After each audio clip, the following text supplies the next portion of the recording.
Donc, bienvenue dans ce deuxième webinaire du Forum des circuits courts de cette édition 2023, qui donc aura lieu, qui traitera aujourd'hui de la nécessité ou pas d'avoir un site internet lorsqu'on est en circuit court ou en agritourisme. Donc, je me présente, Michael Tremel. Donc, moi, je suis conseiller circuit court agritourisme à la Chambre d'agriculture de Bretagne. Et j'ai en charge la partie bienvenue à la ferme sur les Côtes d'Armor et aussi sur sur la région Bretagne pour la partie communication avec ma collègue Anita Bertin. Donc, moi, j'anime régulièrement des formations sur la communication, le marketing et les différents outils de communication sur Internet. Et on avait souvent cette demande avant de passer en formation de savoir est-ce que avoir un site Internet, c'est fait pour moi? Est-ce que j'en ai vraiment besoin vis-à-vis de mon activité?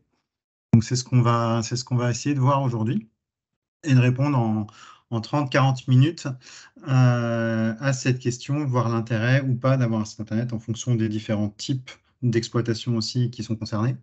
N'hésitez pas à mettre vos questions dès à présent dans le chat.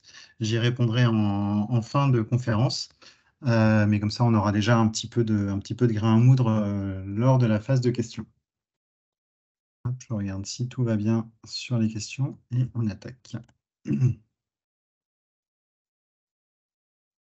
Ok, tout est bien, on y va alors.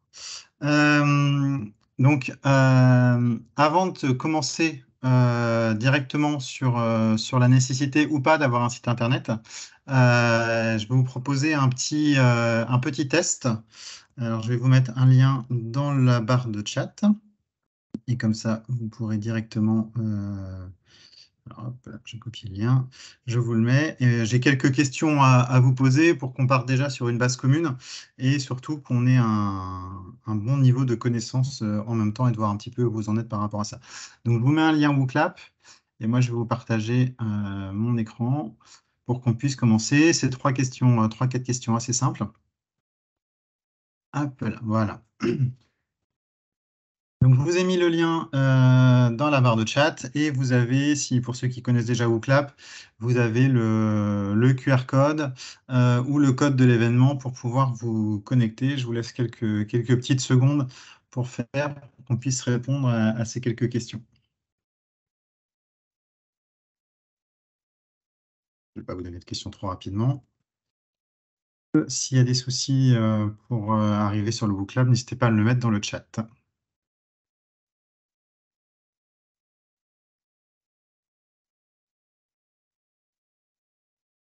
Alors, on va commencer. L'objectif un petit peu de ce questionnaire de 4 questions, c'est un petit peu de voir qu'on voit un petit peu l'importance d'Internet et surtout ce qui peut parfois paraître complexe dans l'utilisation d'Internet.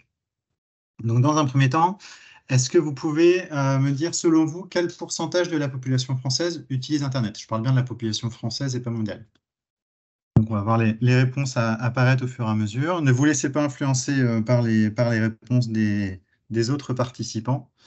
L'objectif, c'est de donner ce que vous pensez et qu'est-ce que vous pensez être la réalité de l'utilisation d'Internet actuellement.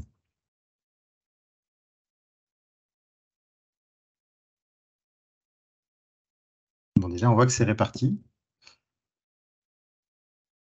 Alors, les 9 personnes qui ont réussi à se connecter sur le WooClap, et je vois qu'on est un peu plus de 15. Donc, n'hésitez pas à recliquer sur le lien dedans. Ok, bon, je vais continuer parce que comme je le disais, on a un petit programme chargé, j'ai pas mal de choses à voir. Voilà, 8 sur 9. Est-ce que on va attendre que le 9e participe?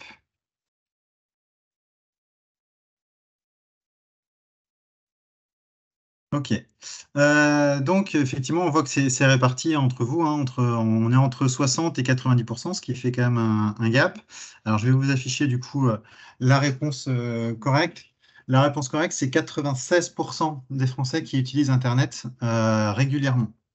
Donc, c'est un chiffre qui est en constante évolution, mais on voit que maintenant, c'est un outil de communication incontournable et qu'on est voilà, entre 94 et 96% en fonction des années qui ont un accès à Internet et qui en ont un usage. Donc, c'est vraiment incontournable. Alors, si maintenant je vous demande à vous là, avant, je vous pose cette question avant, il faudrait que je vous la pose après la conférence aussi. Quel est pour vous le principal intérêt d'avoir un site internet? Donc là, vous pouvez directement réécrire votre réponse.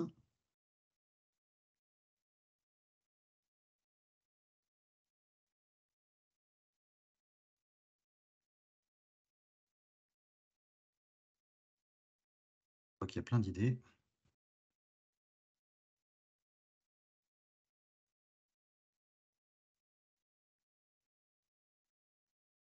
Ok, tout le monde a répondu. Donc là, il n'y a pas de bonne ou de mauvaise réponse, hein. C'est surtout de voir un petit peu vous ce que vous voyez. Donc on a le plus gros qui est visiblement la communication, la visibilité, se faire connaître.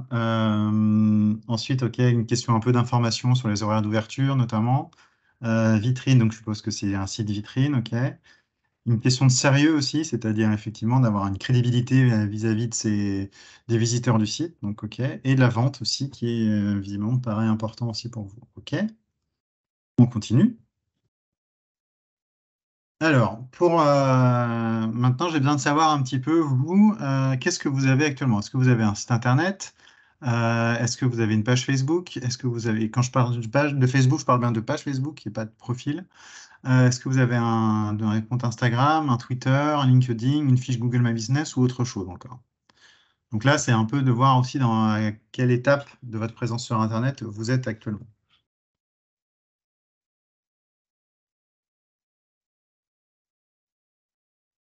Alors, pour ceux qui me mettent haute, n'hésitez pas à mettre dans le chat de la conférence ce dont il s'agit.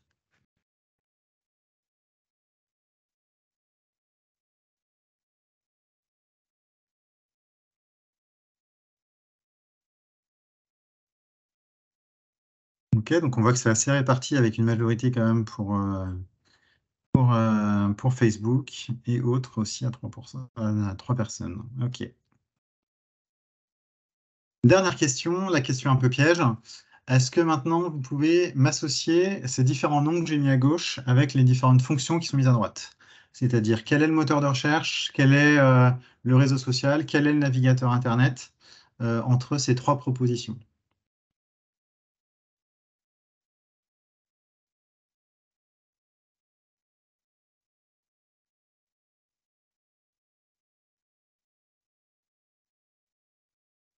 Alors, je vois que je suis à 8 réponses sur 11. N'hésitez pas, hein, il n'y a pas de... Même si certains, vous avez des doutes, vous n'en voudrez pas. Ok, bon, à 9, on va valider, comme ça on va pouvoir continuer un petit peu sur le contenu directement. Donc, j'affiche effectivement les bonnes réponses. Donc, Google, c'est un moteur de recherche initialement. Alors maintenant, Google, c'est aussi plein d'autres choses. Mais initialement, son métier principal, c'est un moteur de recherche. On va revenir sur ce qu'est le moteur de recherche après. Firefox, finalement, c'est un navigateur Internet. Et Facebook, un réseau social. Donc, globalement, vous aviez quand même majoritairement cette connaissance-là. Ok, je vais repasser du coup sur le partage de mon diaporama et on va pouvoir attaquer directement. Donc encore une fois, je ne peux que vous inciter à, si vous avez des questions, à déjà commencer à les inscrire dans le chat au fur et à mesure de la conférence.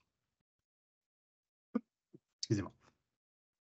Donc, ai-je besoin d'un site internet? C'est souvent, comme je vous le disais tout à l'heure, c'est souvent une question qu'on nous pose, notamment avant de s'inscrire en formation ou d'échanger lors de rendez-vous conseils. Les questions à se poser pour ça, c'est quel est mon objectif? Qu'est-ce que je veux faire avec ce site internet? Comment communiquent mes clients? Où est-ce qu'ils sont? Est-ce qu'ils sont déjà sur Internet? Est-ce qu'ils sont sur les réseaux sociaux? Il y a pas mal de choses à se poser comme question. À quoi va me servir ce site Internet-là? Et qu'est-ce que ça va donc m'apporter? Donc, ça, c'est les questions auxquelles on va essayer de répondre, notamment sur la dernière partie. Mais c'est les questions que souvent les gens oublient de se poser avant de réfléchir à leur stratégie de communication sur les réseaux sociaux. Donc, quel est mon objectif? Est-ce que c'est de faire connaître mon offre? Est-ce que de faire connaître mon offre, mon entreprise, mes produits? Est-ce que c'est de vendre mes produits ou mes services? C'est encore un autre usage qu'on peut avoir. Est-ce que, par exemple, c'est de pousser au contact, c'est-à-dire de recueillir des contacts de clients ou de prospects? Ces différents objectifs sont tout à fait viables. On peut même avoir l'ensemble des trois, il y en a encore plein d'autres. Mais c'est important de se poser la question pour pouvoir répondre à est-ce que le site internet est le bon outil et surtout quel type de site internet je vais avoir besoin. Parce qu'effectivement, pour répondre à ces trois objectifs-là, je peux avoir des outils différents. Le site internet en est un, et je peux avoir des types de sites internet complètement différents aussi. Donc maintenant, comment communiquent mes clients, mes prospects? Est-ce que c'est des gens qui vont beaucoup sur Internet? Donc là, ben, on a vu que 96% de la population française avait un accès régulier à Internet. Donc j'ai tendance quand même à penser oui, mais est-ce qu'ils vont plutôt sur des sites? Est-ce qu'ils vont plutôt sur les réseaux sociaux? Est-ce qu'ils vont sur des réseaux sociaux professionnels, par exemple, comme LinkedIn? Est-ce qu'ils sont plutôt sur des sites d'achat en ligne? Il y a plein de types de sites Internet. Et donc, du coup, c'est de savoir aussi comment est-ce que mes clients communiquent et comment est-ce qu'ils consomment surtout l'Internet en soi. Donc ça, c'est une question sur laquelle aussi il faudra pouvoir répondre. Maintenant, à quoi sert un site Internet exactement? Avant de savoir si j'en ai besoin, c'est bien de savoir à quoi ça sert. Donc, qu'est-ce que ça peut m'apporter? C'est ce qu'on va essayer de voir lors de la demi-heure qui nous reste. Déjà, qu'est-ce que c'est? C'est un espace indépendant, c'est-à-dire que c'est un espace qui vous appartient, que vous gérez, et qui parle de votre entreprise ou de vos produits. Donc, c'est vraiment quelque chose c'est un petit bout d'Internet que vous maîtrisez et surtout dont vous dirigez entièrement le contenu. Et on va voir que c'est ça qui est important. Après, je ne rentre pas techniquement ce que c'est entre l'hébergement, le nom de domaine, les différentes façons de gérer un site Internet. Ça, c'est ce que je fais en formation. Ça prend plusieurs jours, donc on va pas régler tout ça en une demi-heure. Mais voilà, ce qui est important de savoir, c'est surtout cette indépendance, c'est une présence indépendante sur Internet. Et c'est ça qui est important pour moi. Alors maintenant, quelle différence est-ce que je peux trouver entre un site Internet et les réseaux sociaux ou des pages qui représentent mon entreprise sur d'autres sites, sur un autre site? Donc, le plus important, c'est surtout la maîtrise que vous en avez. C'est-à-dire que sur les réseaux sociaux ou sur d'autres sites, vous pouvez effectivement souvent mettre du contenu sur les réseaux sociaux, vous allez pouvoir poster des choses. Par exemple, si je prends l'exemple de Bienvenue à la ferme, vous allez pouvoir mettre du contenu, faire une présentation de votre exploitation. Sur plein d'autres sites, vous allez pouvoir le faire aussi. Mais par contre, vous ne décidez pas de la forme et vous n'en maîtrisez pas, en tout cas pour les réseaux sociaux, la visibilité. C'est-à-dire que si vous postez quelque chose sur Facebook, par exemple, rien ne vous assure que vos clients l'aient vraiment vu. C'est le principe des algorithmes, je vais y revenir rapidement après. Ce qui est important de voir, c'est que la présence sur les autres sites ou les réseaux sociaux, elles sont complémentaires. Donc maintenant, sur Internet en tant que tel, pour savoir où sont vos clients, est-ce qu'ils sont sur Internet? Donc ça, on a encore une vue, mais est-ce qu'ils sont sur Internet sur ordinateur ou sur mobile? Ça, c'est aussi une question à se poser parce que l'usage ne va pas être le même. Les réseaux sociaux ont un usage très fort sur le mobile, par exemple, l'Internet aussi de plus en plus. Mais si vous avez une clientèle, par exemple, plutôt âgée, qui n'est pas forcément équipée d'un smartphone et qui va plus utiliser un ordinateur, le site Internet est encore un vecteur qui est plus important par rapport à ça que les réseaux sociaux. Qu'est-ce qu'ils sont également sur les réseaux sociaux? Maintenant, on va voir que je vais vous montrer un petit peu la part des marchés des réseaux sociaux en France. Euh, Facebook a une part de marché de 70%. Donc, c'est-à-dire que 70% des Français qui sont présents sur les réseaux sociaux ont un compte Facebook.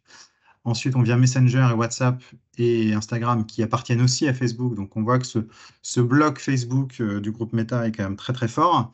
Et ensuite, on va avoir soit des réseaux sociaux plus à destination des jeunes, donc Snapchat et TikTok, soit des choses un peu plus confidentielles.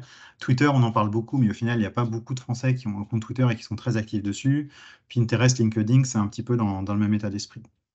Ce qui est intéressant de voir aussi en complément de votre site internet, c'est c'est la répartition des utilisateurs en termes d'âge.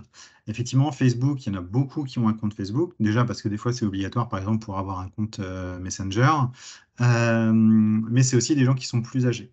Là, je vous ai remis la répartition des utilisateurs de Facebook. Donc, on voit que maintenant, la majorité des utilisateurs de Facebook ont entre 25 et 30 ans. Et on voit qu'il y a aussi quand même une grande partie de plus de 54 ans, de 50 ans et plus qui ont un compte. Alors, si je compare avec Instagram, on voit là une vraie différence avec Instagram, qui est un réseau social beaucoup plus jeune dans son histoire, mais aussi dans son utilisation. Donc, c'est important de voir aussi où est votre clientèle. Et si votre clientèle, c'est je prends un couple de 30-40 ans, il va peut-être être plus facilement effectivement sur les réseaux sociaux comme Facebook que sur TikTok ou Snapchat ou sur Instagram, il y sera aussi sûrement. Donc c'est important aussi d'adapter votre stratégie de communication par rapport à ça. Donc ça, c'est pour vraiment les réseaux sociaux. Les réseaux sociaux, ils sont utiles pour quoi? Ils sont utiles pour échanger de l'information, pour discuter, pour créer une communauté, et aussi pour communiquer une information ponctuelle. C'est-à-dire, on sera ouvert exceptionnellement vendredi de telle heure à telle heure. Ça, le réseau social, il sait très bien le faire. Mais le réseau social, il a aussi un fort inconvénient. C'est son utilisation principale. C'est que l'utilisateur, il ne vient pas chercher votre information à vous, contrairement au site Internet. Il se connecte sur le réseau social et il ingère l'information que le réseau social va lui donner. Donc, il n'est pas forcément concentré et disponible pour votre information à l'instant T. Et c'est ça qui est important.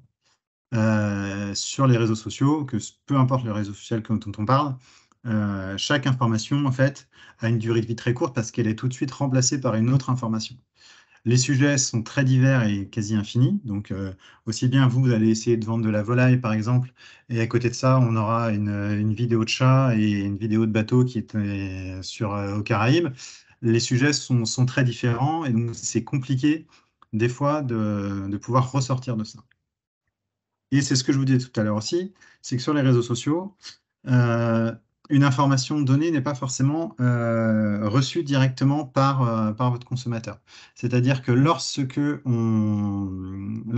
fait un post, par exemple, sur les réseaux sociaux, je vais prendre l'exemple de Facebook, parce que c'est celui qui est le plus utilisé. Si vous avez, par exemple, 1000 personnes qui suivent votre page Facebook, l'algorithme va peut-être montrer l'information qu'à 30% d'entre elles. Donc, vous pensez avoir envoyé une information à 1000 personnes.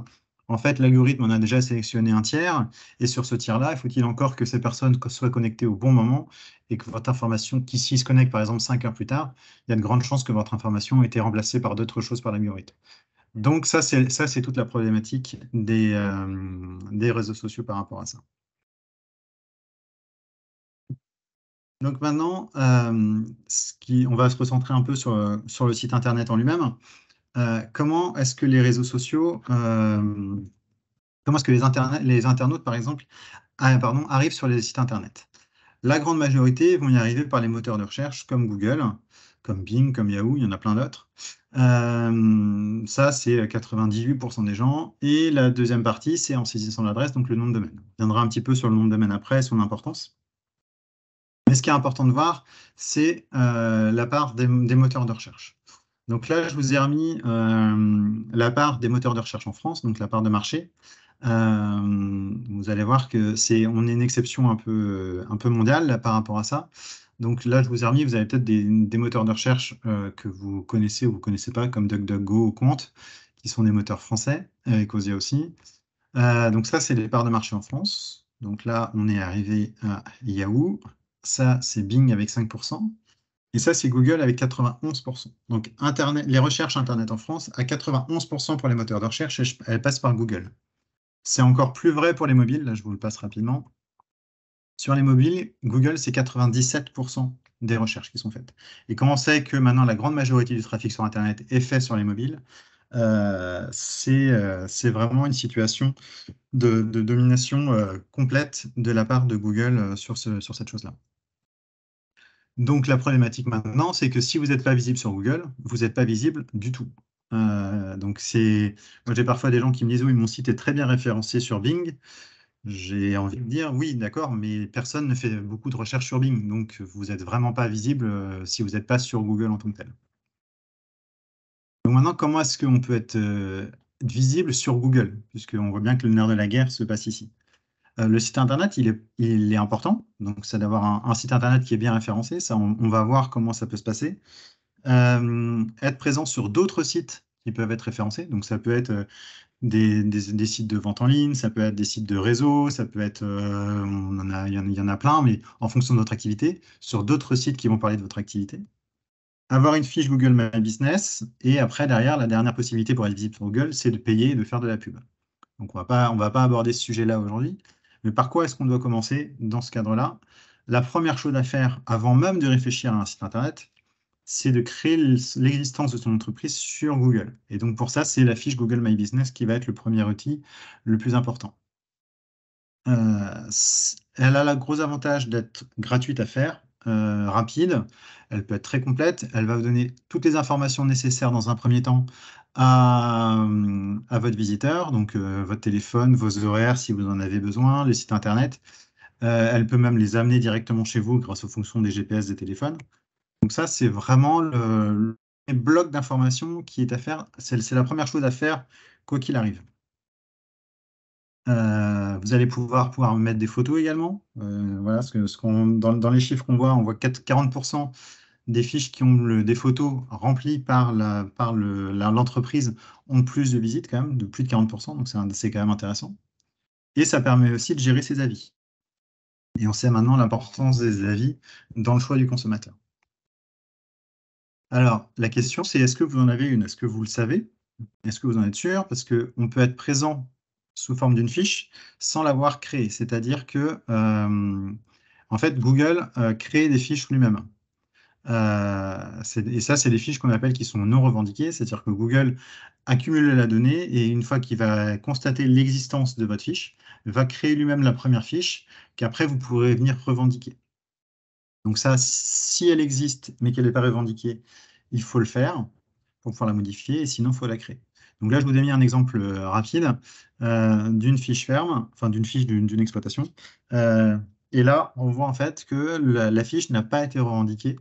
Donc, il y a la possibilité pour le propriétaire de revendiquer cet établissement et ensuite de pouvoir modifier la fiche. Et sinon, si vous en créez une, donc le prérequis, c'est d'avoir un compte Google et je vous remettrai l'adresse ici pour pouvoir le créer directement. On vous renverra de toute façon le document, donc vous pourrez prendre directement l'adresse. Et pour finir sur la fiche Google My Business, une fois que vous l'avez créée, hein, ça prend 10-15 minutes à faire. Ensuite, un courrier de validation vous sera envoyé et avec un code pour valider définitivement la fiche, pour bien prouver à Google que vous habitez bien à l'adresse indiquée et que c'est bien vous qui recevez le courrier, donc vous êtes vraiment le propriétaire du lieu. Donc ça, c'est la première présence, c'est la fiche Google My Business.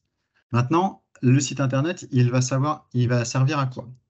Ce qui est important de comprendre, c'est que le site internet, c'est votre support de communication principal. Et c'est la seule source d'information que vous maîtrisez vraiment. Comme on le disait tout à l'heure, le reste, soit la forme peut changer, soit le contenu peut être filtré ou pas affiché comme ça. Au moins, le site internet, vous en avez la maîtrise complète, en tout cas quand il est bien fait. Ce qui est important de voir aussi, c'est que ça va être le premier reflet de votre offre pour le visiteur. Aussi bien au niveau du contenu, des produits, de la gamme produits que vous allez présenter, mais aussi même visuellement. Donc des photos de qualité, du texte, des choses, ça doit vraiment vous ressembler. Alors j'essaie d'aller vite parce que je vois que moi, j'avance dans mon contenu, mais il ne nous reste pas beaucoup de temps quand même. Euh, donc ça, on voit les sites internet. Maintenant, à quoi est-ce qu'il va nous servir? Donc on l'a vu tout à l'heure, il y a plusieurs possibilités, hein. Se faire connaître, pousser les gens à vous contacter, faire connaître ses produits, ses services, se différencier, c'est-à-dire expliquer aux clients pourquoi est-ce que mon produit est mieux que le produit du voisin. C'est quand même intéressant dans un monde concurrentiel. Vendre plus, déjà vendre plus ou vendre mieux aussi. C'est-à-dire qu'un site internet, il peut aussi vous aider à faire de la vente complémentaire sur des services, sur une gamme de services qui est plus élargie. Alors, on peut avoir plusieurs types de sites internet. Il ne faut pas toujours partir du principe qu'un site internet, ça va être compliqué. Un site internet, ça peut être très simple. Tout à l'heure, quelqu'un parlait de site vitrine.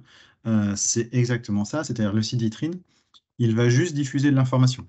Voilà, je m'appelle un tel, je fais ça, j'ai tel type de produit et vous pouvez me retrouver de telle heure à telle heure au magasin ou à tels endroits.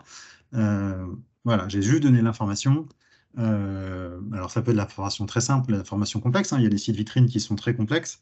Mais en tout cas, dans le fonctionnement, c'est juste de l'information que l'on diffuse.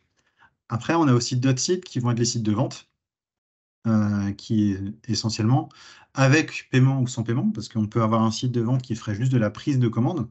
On n'est pas obligé d'aller jusqu'au paiement en ligne, ça c'est encore une autre étape de complexité. Et là, on va avoir une présentation, une gestion des produits qui va être un peu plus complexe. Donc, c'est aussi plus de gestion à faire. Je voulais revenir rapidement sur l'adresse de votre site internet, donc ce qu'on appelle le nom de domaine, parce qu'il y a deux, trois petites choses à savoir. On ne va pas rentrer dans le détail précisément, mais on va quand même avancer là-dessus. Euh, donc le nom de domaine, c'est vraiment l'adresse de votre site, c'est le lien vers lequel aller. On disait, la plupart des gens passent par le moteur de recherche pour y aller, mais quand ils cliquent sur le lien, c'est vraiment, ils cliquent sur votre nom de domaine. Donc c'est toujours utile quand même. C'est votre marque, c'est-à-dire que ça doit être à votre nom, ça doit être logiquement au nom de votre marque commerciale aussi. Donc là, on pourra revenir sur la notion de marque commerciale. Mais en tout cas, à partir du moment où vous utilisez une marque commerciale, votre nom de domaine, vous avez tout intérêt à le déposer, même si vous n'avez pas de site internet, pour éviter que quelqu'un d'autre ne l'utilise à votre place. Alors, il doit être lisible, c'est-à-dire, en toute logique, il vaut mieux utiliser des tirets dans votre nom de domaine et non pas avoir tout le nom attaché. Je pourrais vous expliquer techniquement pourquoi, mais ne serait-ce qu'en termes de lisibilité, enfin, il y a une raison technique pour le référencement, mais il y a aussi une question de lisibilité. Par exemple, si vous faites des flyers, si vous faites une impression sur votre véhicule, c'est plus facile à lire quand il y a des tirets que tout est attaché. Surtout que certaines fermes ont des noms assez longs. Et donc, quand le nom de domaine est vraiment très long, c'est assez illisible.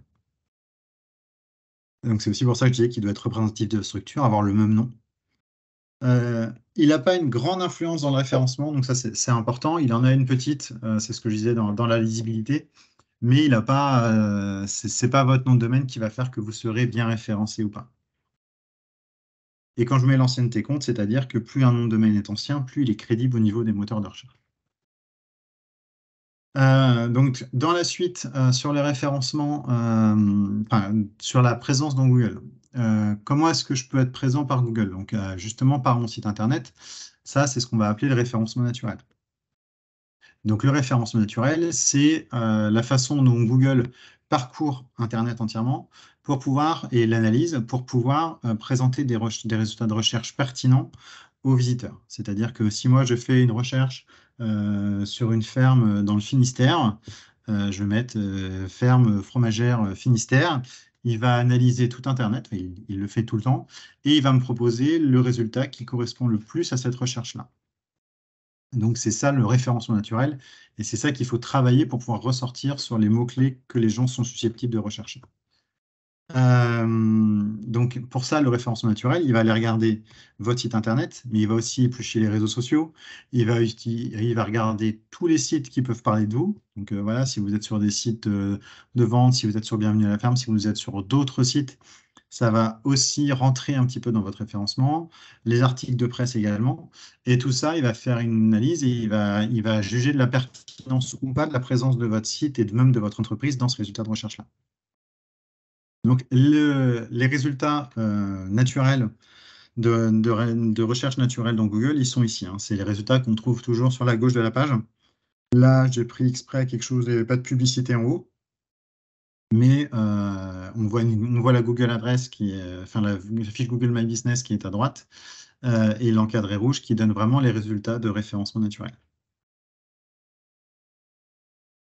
Donc, comme on le disait tout à l'heure, avoir un site internet, c'est bien, mais pour ça, il faut qu'on le trouve. Donc, il faut qu'on soit présent sur Google.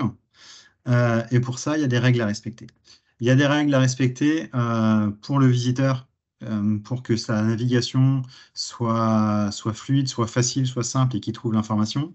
Donc là, il y a des notions d'ergonomie, de graphisme, d'accessibilité, de contenu, d'identification pour donner confiance aussi. On en parlait tout à l'heure dans la liste des mots. La confiance est importante. Il y a aussi des règles à respecter pour les moteurs de recherche. Donc dans la création du site de manière plus technique et dans l'optimisation du référencement. Ça, c'est important, on va le voir tout à l'heure dans le coût d'un site internet. C'est une des choses qui fait vraiment la différence. C'est-à-dire qu'il y a beaucoup de gens qui sont capables de créer des sites internet. Il y a peu de gens qui sont capables de créer des beaux sites internet, efficaces techniquement et bien référencés. C'est quasiment trois métiers différents, donc c'est important de l'avoir en tête aussi. Donc, en complément de ça, quand on commence, on peut aussi avoir envie d'être référencé tout de suite dans Google. Donc, pour ça, on peut payer avec le système Google AdWords, c'est-à-dire qu'on achète de la pub, en fait.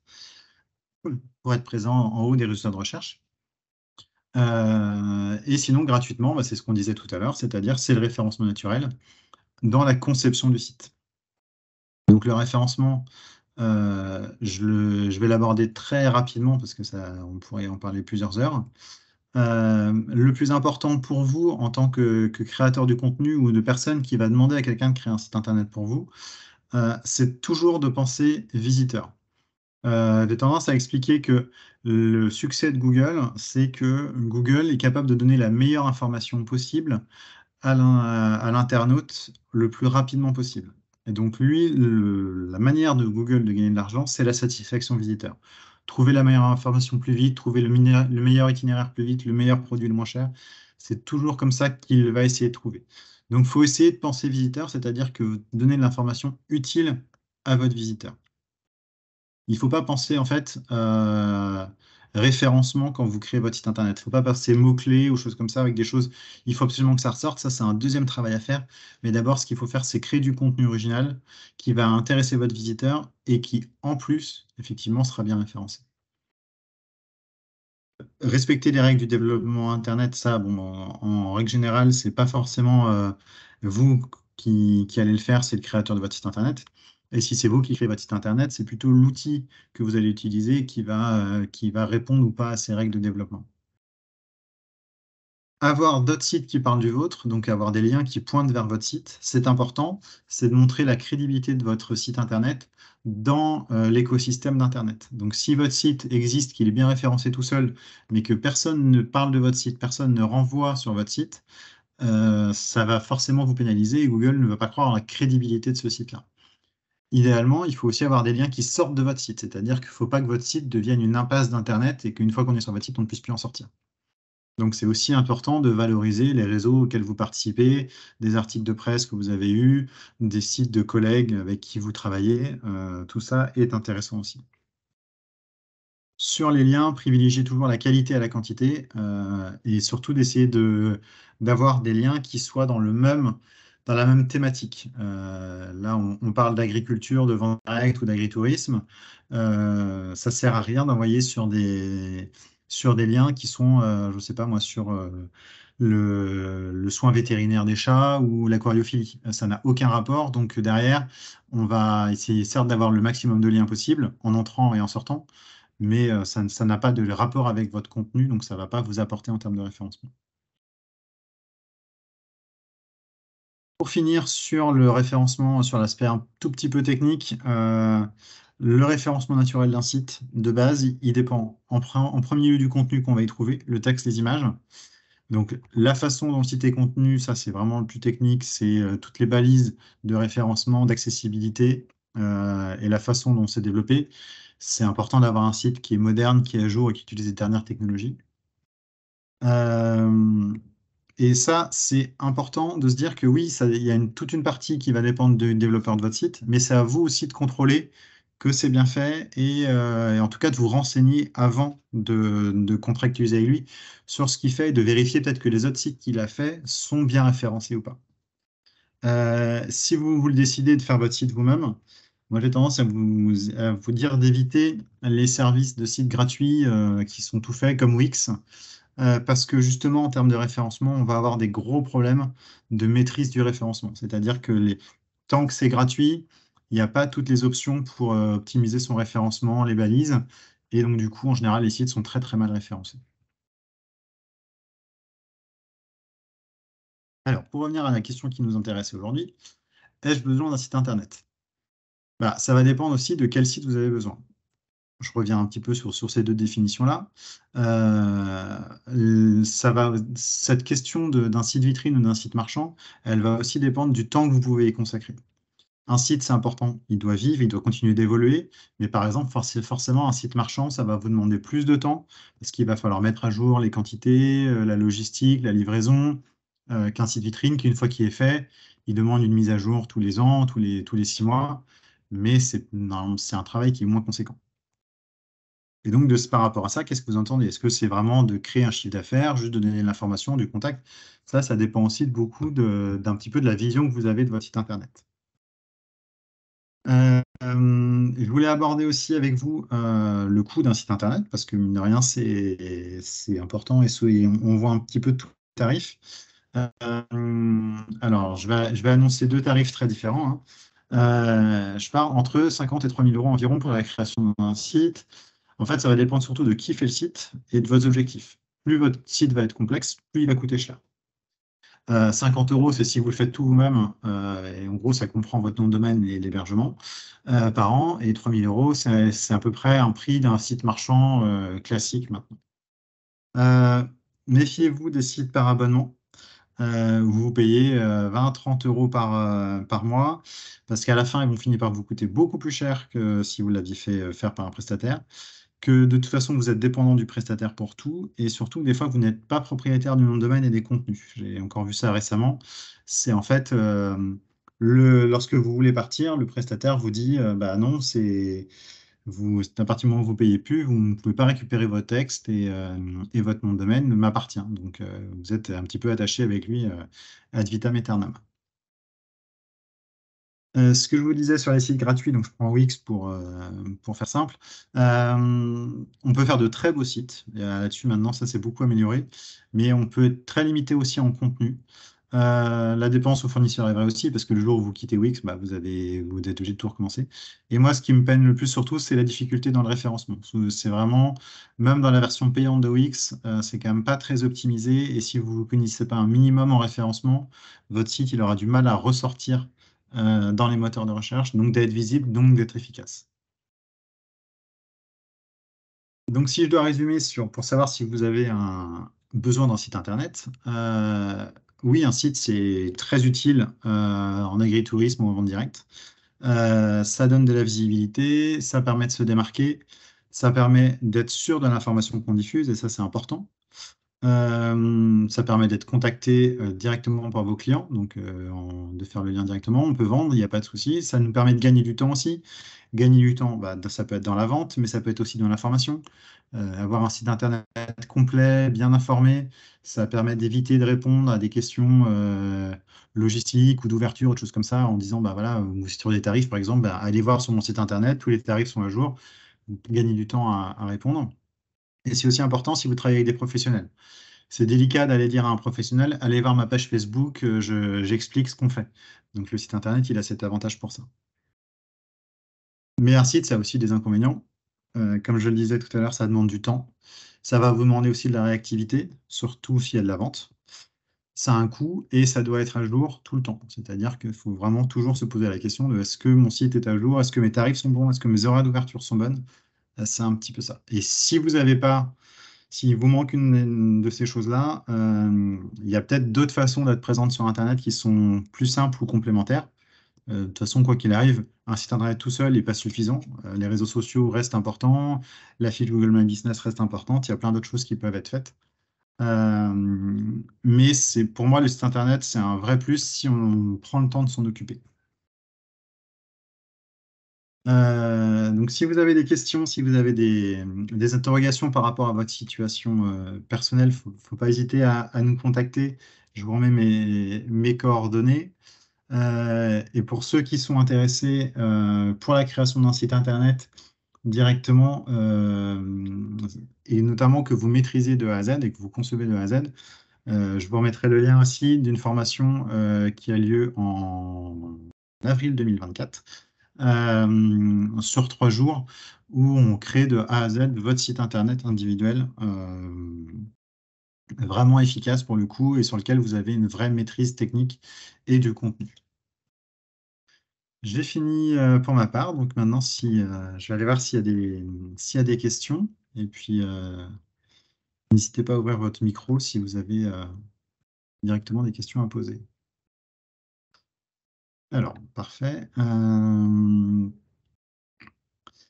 Alors, je commence par répondre déjà aux questions qui sont dans le chat. Est-ce qu'il faut avoir des autorisations pour faire un lien vers un autre site? Non, absolument pas. Il n'y a pas d'autorisation à avoir. Un lien, tout le monde peut en faire. Après, si vous faites un lien vers un collègue, bah, l'idéal, c'est que ce soit du donnant-donnant, c'est-à-dire que vous faites le lien et que lui aussi le fasse. Mais non, il n'y a pas d'autorisation à faire. N'importe qui peut faire des liens dessus. Non.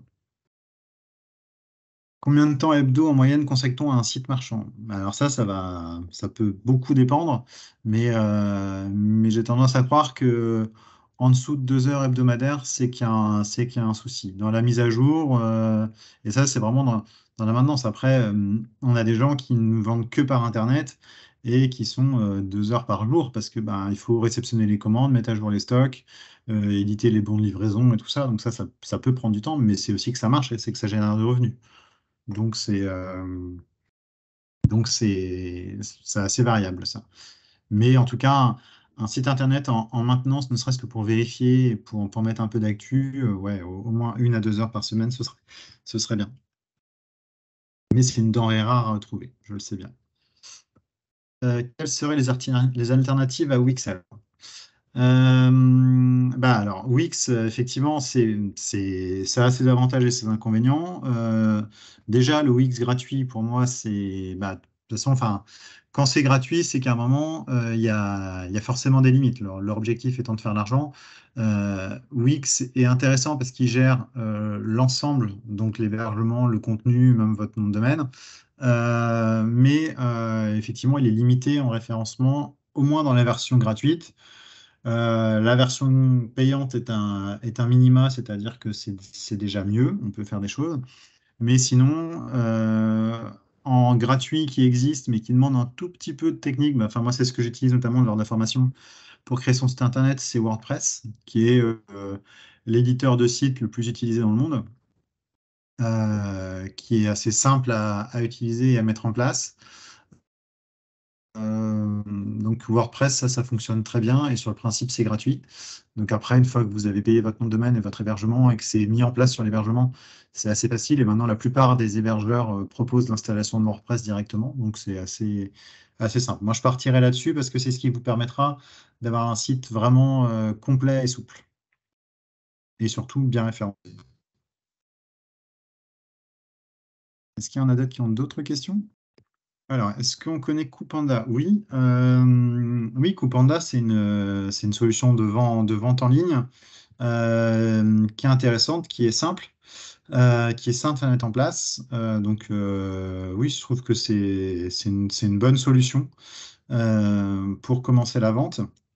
Après, de mémoire, alors, je vérifierai pour pas dire de bêtises, mais Coupanda, c'est surtout un module de vente qu'on installe sur le site. Et pour ça, il est très bien. Parce qu'il y a d'autres choses un peu comme Coupanda, mais qui, eux, créent le site, mais qui sont souvent plus complexes. Donc, Coupanda, enfin, moi, je l'ai utilisé qu'en tant que module de vente.